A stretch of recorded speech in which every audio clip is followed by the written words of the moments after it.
Kahapon, August 14, ang inaasahang pagharap sa tanggapan ng National Bureau of Investigation, National Capital Region nang ipinasampi ng 4 na abogado na kabilang sa Rondain at Mendiola Law Firm. Ngunit dahil sa sama ng panahon at naunang commitment, humiling ang mga ito ng reschedule ng kanilang pagtugon sa patawag ng ahensya. Ayon sa NBI, sa Lunes, August 17 ang hiniling na petsa ng mga ito. Matatandaan na ipinatawag ng NBI ang mga ito matapos lumabas sa pag-iimbestiga sa naarestong talent manager na si alias Ken na sila umano ang 4 na abogado na gagawa ng script at peking affidavit para sa tangkang honey trap at character assassination laban kay Executive Secretary Ralph Recto.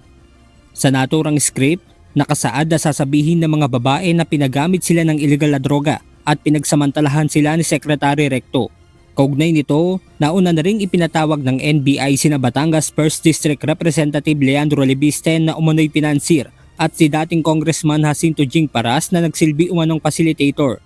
Sa naunang investigasyon, babayaran umano ng tig 1 million pesos ang 4 na babae para isagawa ang plano laban sa Executive Secretary.